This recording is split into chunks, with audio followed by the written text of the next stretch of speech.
21절 교독하겠습니다. 256페이지 로마서 12장 14절부터 21절 마지막 절 함께 있고요. 제가 먼저 읽겠습니다. 너를 박해하는 자를 축복하라. 축복하고 저주하지 말라. 여러분은 즐거워하는 자들과 함께 즐거워하고 우는 자들과 함께 울라. 서로 마음을 같이하여 높은 데 마음을 두지 말고 도리어 낮은 데 처하며 스스로 죄 있는 채 하지 말라. 아무에게도 악을 악으로 갚지 말고 모든 사람 앞에서 선한 일을 도모하라. 할 수 있거든 너희로서는 모든 사람과 더불어 화목하라. 내 사랑하는 자들아, 너희가 친히 원수를 갚지 말고 하나님의 진노하심에 맡기라. 기록되었으되 원수 갚는 것이 내게 있으니 내가 갚으리라고 주께서 말씀하시니라. 내 원수가 줄이거든 먹이고 목마르거든 마시게 하라. 그리함으로 내가 숯불을 그 머리에 쌓아 놓으리라. 악에게 지지 말고 선으로 악을 이기라. 아멘. 악에게 지지 말고 손으로 악을 이기라. 저와 여러분은 하나님의 거룩한 백성인 줄로 믿으시면 아멘하시기 바랍니다. 아멘. 그렇습니다. 분명히 저와 여러분은 예수님을 구주로 영접하고 하나님의 소유된 거룩한 백성이 되었습니다. 그러하면 이제는 하나님을 향한 저와 여러분의 신앙의 정도가 자라나야 합니다.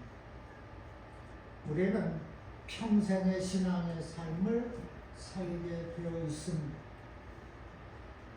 그 가운데에서 성화되어지는 과정을 밟아야 합니다. 다시 말씀드려서 거룩함의 완성에 이르기까지 변화가 되어야 한다는 것입니다. 그런데 그 길이 쉽지가 않습니다. 왜 그렇습니까? 우리는 이 땅에 발을 딛고 살아야 하기 때문입니다. 이 땅은 저와 여러분의 신앙의 성숙과 성장을 그렇게 쉽게 받아들이지를 않는다는 것입니다. 그렇기 때문에 우리가 로마서와 같은 이 보석과 같은 말씀의 진리를 배우고 알아서 깨달아야 하는 거예요. 믿습니까? 아멘. 그리고 실제의 삶에서 가식과 외식이 없는 진정한 성도로서의 삶을 살아야 하는 것입니다. 혹시 추우시면 저거 파워 어떻게 누르시면 되는데 우리 송 집사님 더우셔서 팔을 갖다 혹시 추우시면 이렇게 추우시면 성도님들이 끌 거예요.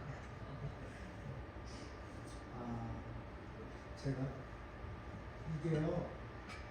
이게 AI 기능이 있는 것 같아요. 이게 이 기후의 온도에 따라서 점점 내려갑니다. 그러니까 이게 에어컨 같이 바람이 나와요. 선풍기가 참 좋아졌어요. 깜짝 놀랐어요. 처음에 집에서 한번 켰는데 83이야. 점점 내려가더니 74, 지금 74거든요. 73면은 시원한 겁니다. 응, 그리고 이게 참 코스코에서 샀어요.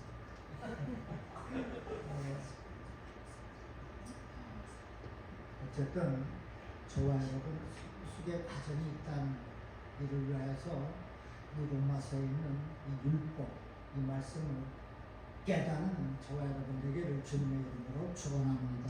아멘. 요한계시록에 보면은 2장인가요? 서머나 교회라고 있습니다.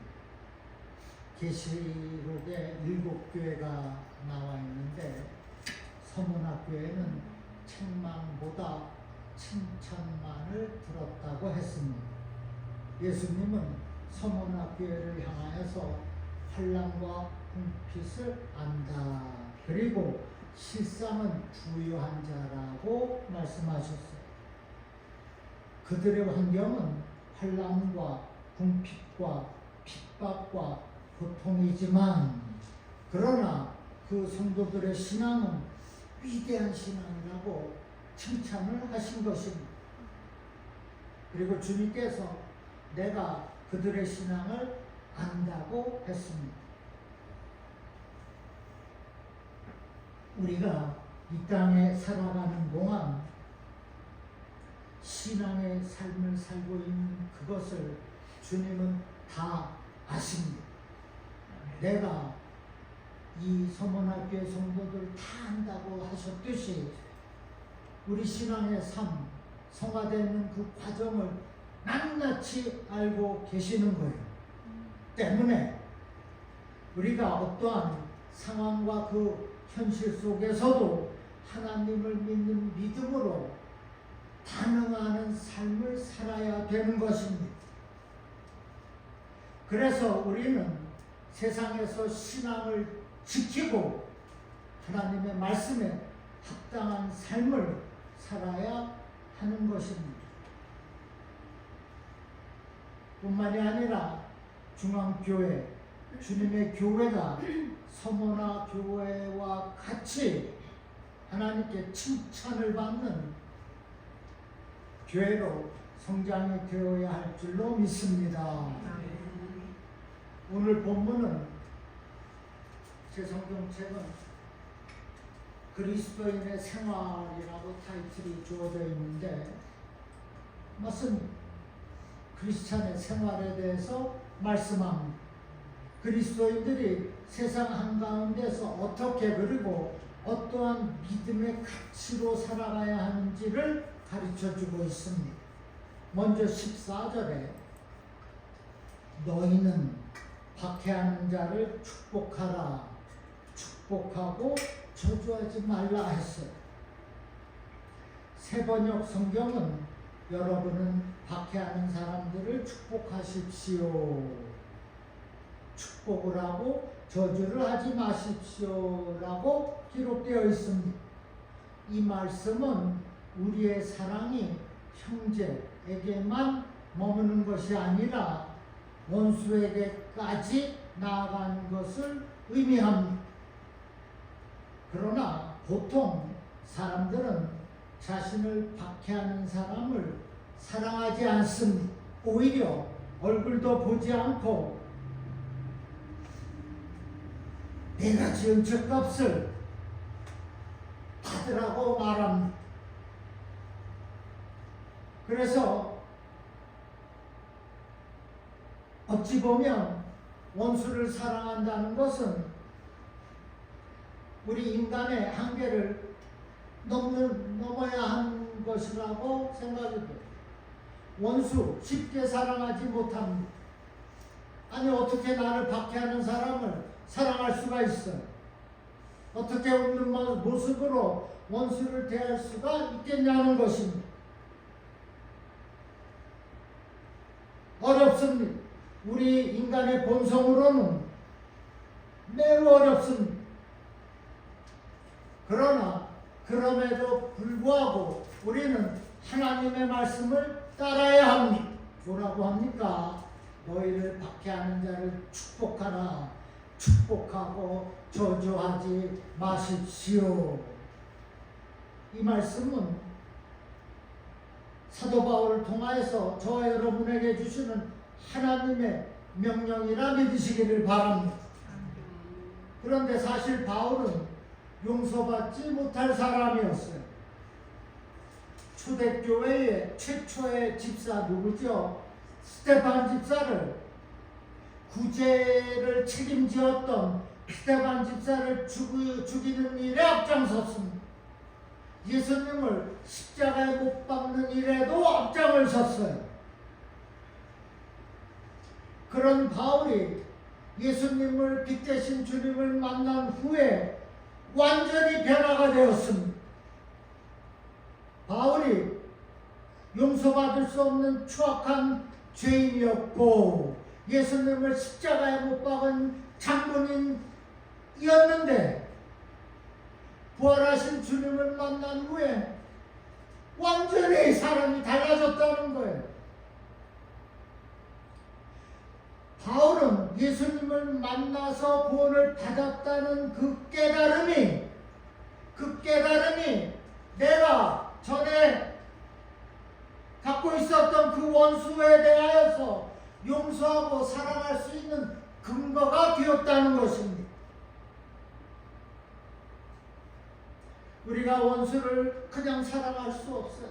그러나 하나님께서 말씀하시는 것을 깨달을 수만 있다면 원수까지도 사랑할 수 있는 믿음이 있게 된다는 말씀입니다. 사도 바울이 그러했어요. 여러분 손영원 목사님 아시죠? 이 목사님은 자신의 두 아들을 죽인 범인을 사형해서 구해주었어요. 그리고 그 사형수를 양아들로 삼았습니다. 이것이 원수에 대한 사랑이 아니겠습니까? 그런데 손 목사님은 자신이 죄인이라는 사실을 깨닫고 자신에 대한 하나님의 그 크신 사랑을 깊이 깨달은 거예요. 그 깨달음에 따라서 사도 바울처럼 자신도 원수를 용납하고 사랑할 수가 있었다는 것입니다. 깨달음입니다. 내가 하나님의 이 율법 정죄만 하는 것이 아니라 오히려 깨달음을 가져야 된다는 것. 그 깨달음을 통해서 내 인성으로는 용서할 수 없는 그 원수, 이 깨달음을 통해서 그 원수까지도 사랑할 수가 있게 된다는 사실입니다. 지금 그런 말씀을 하고 있습니다. 원수까지 사랑하라는 것이에요.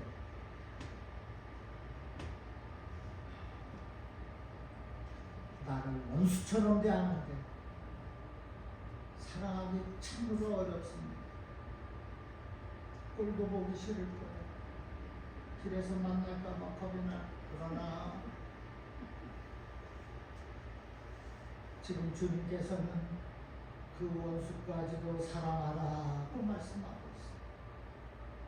너를 저주하는 그 사람을 축복하라고 말씀하고 있어요. 그것은 내 인성으로 내가 가지고 있는 그 본성으로는 되지 아니한다. 그러므로 말씀을 깨달으라는 거예요. 그 깨달음이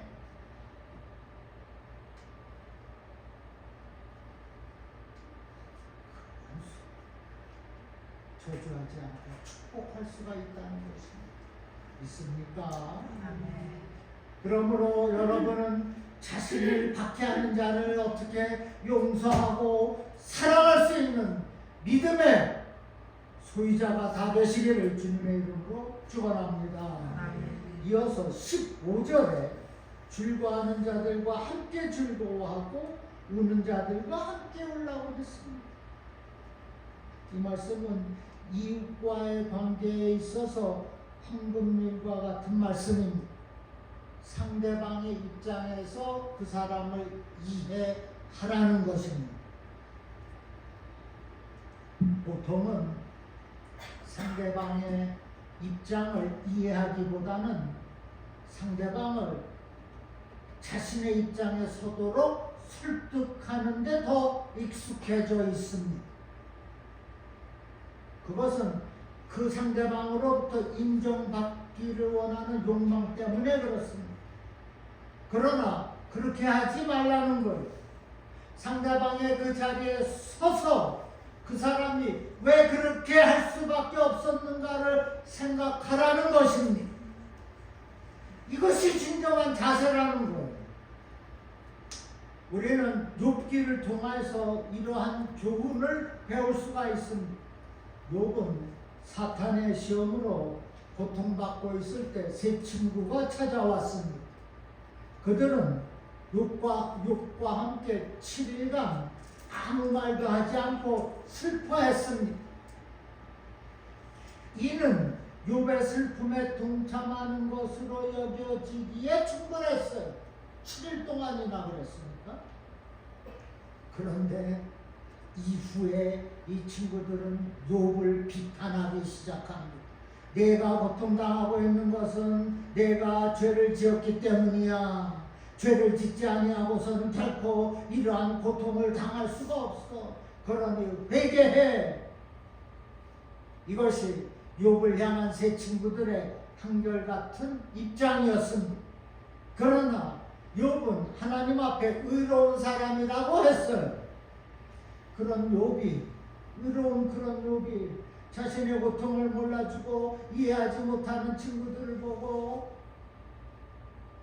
슬퍼 탄식을 한 것입니다. 그리고 그 세 친구들은 하나님으로부터 책망을 들었어요. 욥기 42장 7절에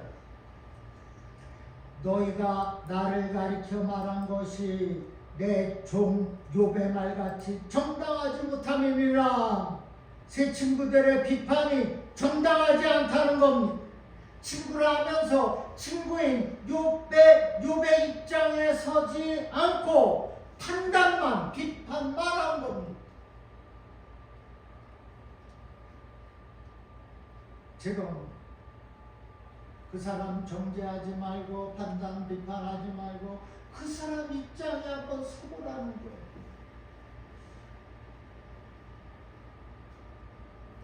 이것이 믿는 성도는 저와 여러분이 취해야 할 자세입니다.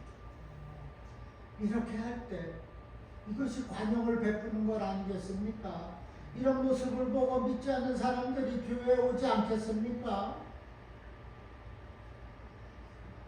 타인을 판단하고 비방하기에 앞서 그 사람의 자리에 서서 이해하려는 모습을 보이라는 것입니다.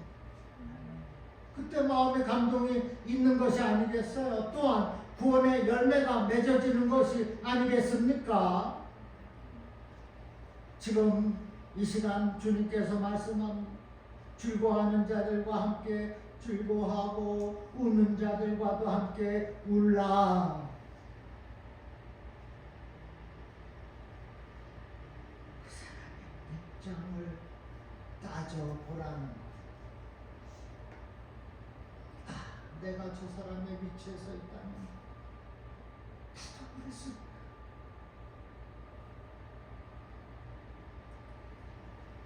이어서 17절, 18절을 보겠습니다. 17절, 18절 우리 한번 함께 읽을까요? 시작. 아무에게도 악으로 악을 갚지 말고 모든 사람 앞에서 선한 일을 할 수 있거든 너희로서는 모든 사람과 더불어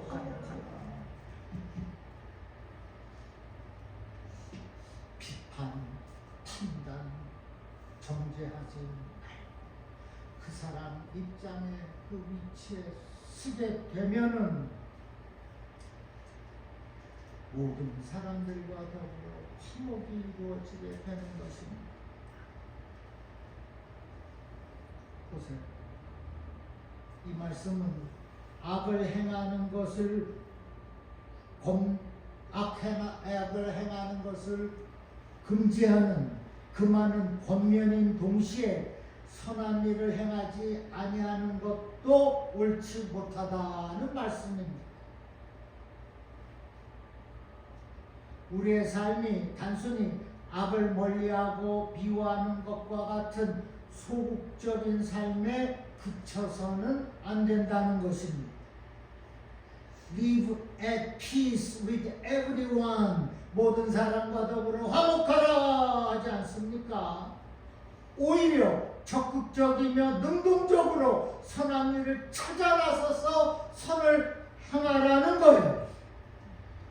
그러면서 17절에 그랬고 18절에서 할 수 있거든 너희로서는 모든 사람과 더불어 화목하라 말씀하고 있습니다.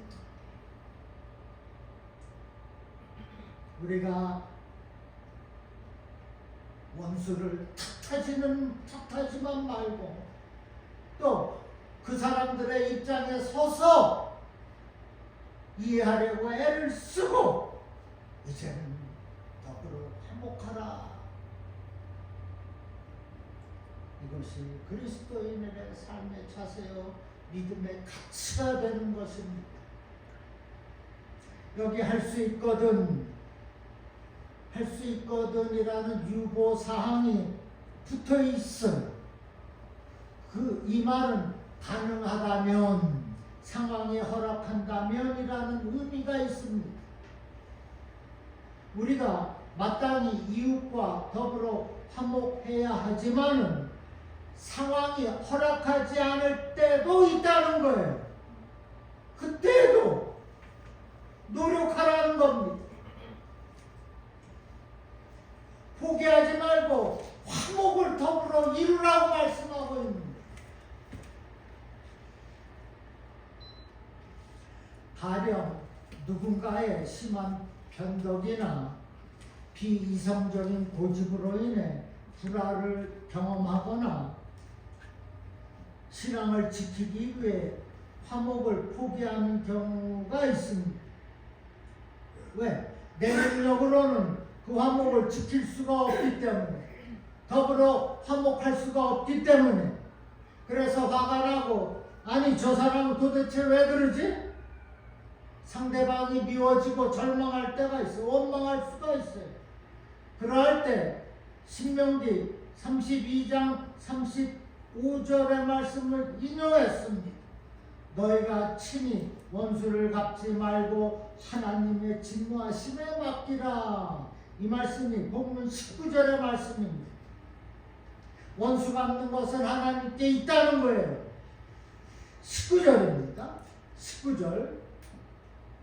내 사랑하는 자들아, 너희가 친히 원수를 갚지 말고 하나님의 진노하심에 맡기라. 기록되었으되 원수 갚는 것이 내게 있으니 내가 갚으리라고 주께서 말씀하시느니라.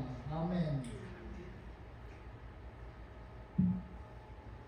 이 말씀은 하나님이 내가 직접 원수를 갚아주겠다는 말씀이 아니에요.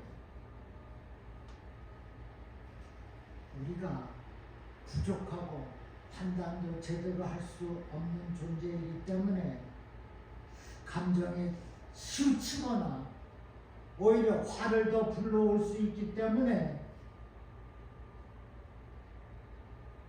모든 심판과 판단을 하나님께 맡기라는 겁니다.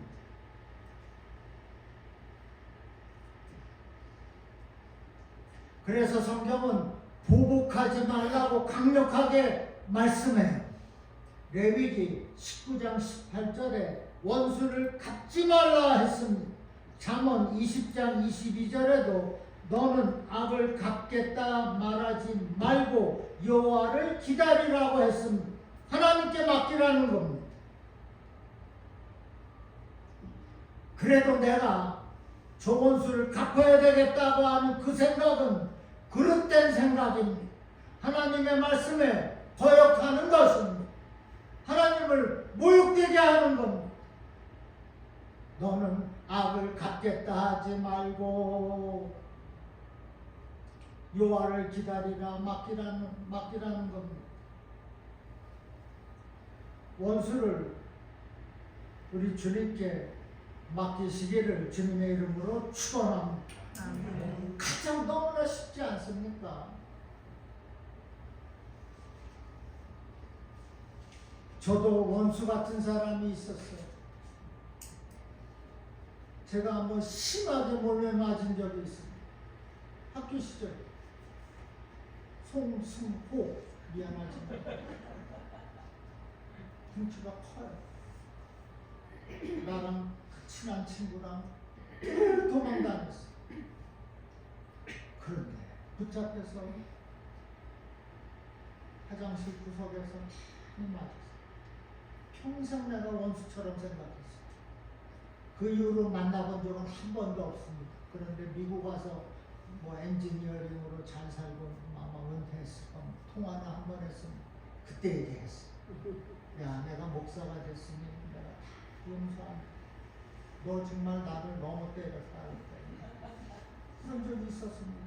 여러분도 분명 그러한 기억이 있을 겁니다. 그런데 그러한 것들을 다 하나님께 맡기라는 거예요. 내가 내 마음에 품고 있어 봐야 내 인성, 내 인격, 내 사고로는 풀 수가 없다는, 계속 꼬리에 꼬리를 물고 쫓아오지 않습니까? 그런데 내가 하나님께 맡기니까 기억이 없어진다는, 기억이 없다는 것입니다. 원수를 갚지 말라 했고 너는 악을 갚겠다 말하지 말라 했습니다. 본문 20절입니다. 내 원수가 줄이거든 먹이고 목마르거든 마시게 하나 그리함으로 내가 숯불을 그 머리에 쌓아놓으리라 했어요. 그래서 원수가 줄이거든 오히려 먹이고 목마르거든 마시게 하라. 그렇게 하니까 내 숯불이 그 머리에 쌓아진다. 무슨 말씀입니까? 원수를 선대했더니 복이 임한다는 겁니다. 숯불을 그 머리에 쌓는다는 것은 원수를 선대한다는 뜻입니다. 우리가 원수를 선대하고 사랑해야 하는 이유는 우리에게는 보복할 수 있는 권한이 없다는 거예요. 그것은 오직 하나님께만 있다는 것입니다. 원수 갚지 말라. 원수 갚지 말고 하나님의 진노하심에 맡기라. 나는 원수를 해야 할 권한이 없습니다. 그 등치 큰 그 친구 찾아가면 또 맞지 않겠습니까? 오히려 안 되는 거예요.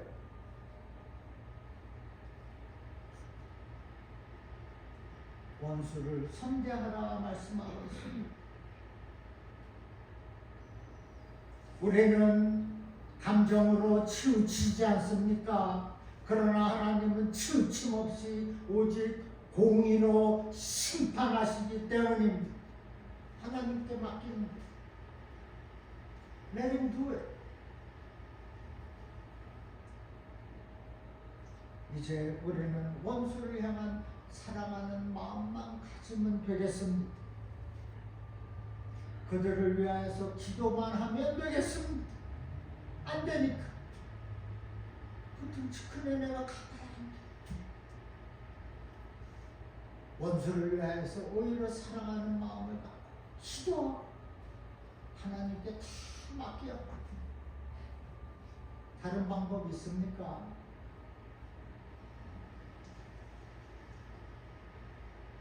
그런데 솔직히 원수를 위해 기도하는 것도 쉽지는 않습니다.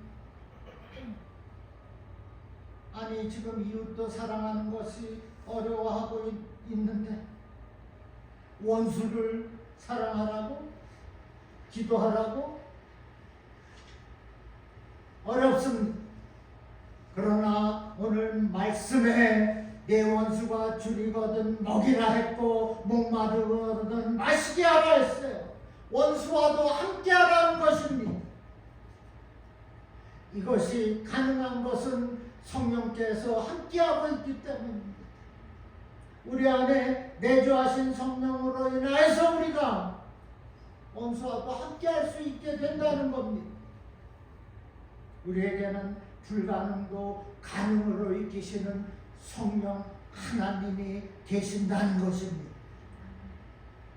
내주하신 성령님의 뜻에 순종할 때에 원수를 위해서도 기도할 수가 있고 축복할 수가 있는 것입니다. 그러므로 이제는 그 원수 사랑만 하는 것, 기도만 하는 것, 성령님께서 그렇게 역사하실 것입니다. 마지막 21절에 악에게 지지 말고 손으로 악을 이기라 했습니다. 영어 성경은 overcome evil with good. 극복하라. 좋은 것으로 극복하라 했습니다. 사도 바울이 앞서서 친히 원수를 갚지 말라 했죠. 19절에서 내 사랑하는 자들아 너희가 친히 원수를 갚지 말고 하나님께 진노하심에 맡기라 했어요. 왜? 하나님은 공의 하나님이시기 때문에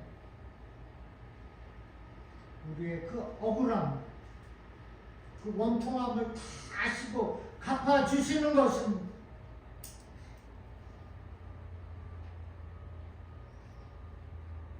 그러므로 공의 하나님께 맡기고 그분을 신뢰하는 겁니다. 친히 원수를 갚지 말고 누가 너희가 진노하시네 맡기라. 이것이 선으로 악을 이기는 것입니다. 오히려 선을 베풀라 어려워요. 그러나 말씀이 그렇게 말씀하고 있으니까 그 원수 악으로 갚지 말고 선으로 행하면서 그 원수와 잘 지내야 될 줄로 믿습니다. Do not be overcome by evil. 악한 영들에 의하여서 제재받지 말고 좋은 일을 행하여서 그 악을 이겨내라. overcome, 극복하라고 말씀하고 있습니다. 여러분, 우리 신앙의 삶은 영적 전투인 spiritual warfare. 우리는 날마다 싸워. 날마다 마귀와 천사와 갈등함, 안 그렇습니까? 생각, 판단, 무슨 일 할 때 우리는 결정을 해야 돼. 그때 싸움. 영적 전쟁입니다. 끊임없이 영적 전쟁을 하고 있어요. 그것은 또한 공중권세를 잡은 어두운 영이 있기 때문에 악한 어둠의 권세가 있다는 것입니다. 그런데 그 악한 어둠의 권세와 싸우면 반드시 이겨야 해요. 패하면 마귀의 종노릇밖에 할 수 없어요. 비참해집니다. 우리나라 과거에 나라가 약했을 때 전쟁에서 패하고 당했던 그 비참함 이루 말할 수가 없습니다. 일본에 패하여서 그 고통이 수십 년이 지났음에도 지금도 영향을 미치고 있지 않습니까? 이회택 아십니까? 여러분 혹시? 옛날 축구선수 공격수 일본 가서 지면은 바다에서 다 죽자고 그랬어요. 지금도 그렇게 생각하는 분 많습니다. 일본이라면 치를 떨지 않습니까?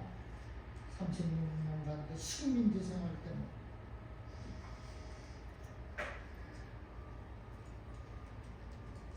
그런데 그러한 영향에서 벗어나야 된다는 영적 싸움에서 이겨야 된다는 것입니다. 악에 대하여 지지 말라고 했어요. 세상 악과의 싸움에서 이겨야 선을 행할 수가 있는 것입니다. 오늘 말씀은 그 방법을 또한 가르쳐 주고 있어요. 우리가 세상 방법이 아닌 하나님의 방법으로 승리하는 겁니다. 그 방법이 무엇입니까? 선으로 악을 이기는 거예요. Overcome evil with good. 선한 일로, 선한 행함으로 악을 극복하라. 이것이 하나님의 승리 방식입니다. 선으로 악을 이기라고 했어요. 그런데 이 사탄 마귀는 너는 원수를 갚으라. 너를 악하게 대했는데 너도 악하게 대하라. 부추깁니다. 그것이 승리라고 속입니다. 그러나 주님은 원수를 축복하고 저주하지 말라 했고 선으로 악을 이기라고 했습니다. 이것이 우리 신앙의 삶에 승리하는 삶이요 성화가 되는 과정이라는 것입니다.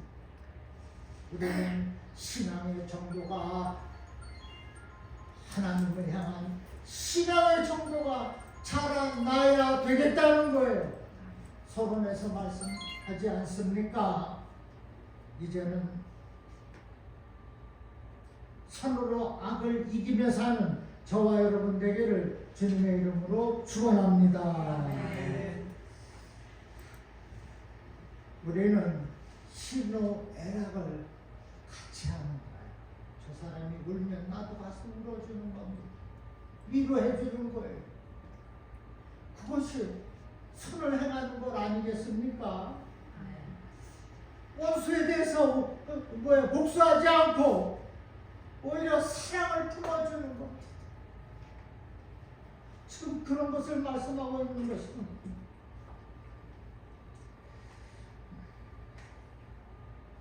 오늘 박해하는 자를 축복하라 했고 저주하지 말라고 했어요. 기쁜 자와 슬픈 자와 함께하고 우는 자들과 함께하라고 했습니다. 슬픔에 차 있는 그 사람을 위로하는 거예요. 또한 원수까지도 사랑하라고 했습니다. 그리고 마음을 같이 하고 높은 데 마음 두지 말고 낮은 데 두라. 겸손한 사람이 높은 자리를 차지하게 되는 겁니다. 마지막으로 악을 악으로 갚지 말고 오히려 서로 그 악을 부끄러워하게 하는 겁니다. 그것이 영적 성화된 성도의 삶이 되는 줄로 믿으시기를 주님의 이름으로 축원합니다. 기도하겠습니다. 아버지, 우리가 성도의 삶을 살아갈 때 하나님의 뜻을 알고 행하는 우리 모두가 되기를 원합니다. 나를 박해하는 자들을 축복하겠습니다. 이제는 상대방의 입장에 먼저 서서 생각하고 함부로 원수를 갚는 그런 어리석은 행동하지 않고 오히려 선을 행함으로 악을 이기는 자들이 되기를 원하오니 성령께서 능력으로 함께 하시고 믿음을 부어주시어서 감당케 하시옵고 하나님은 영광을 받아 주시옵소서. 주님, 우리들의 부족한 삶이지만은 함께 하시옵고 동행하여 주시옵소서. 말씀의 진리에 따라 능력 있게 살아가도록 인도하시고 축복하여 주시옵소서. 감사하며 예수님의 이름으로 기도합니다. 아멘.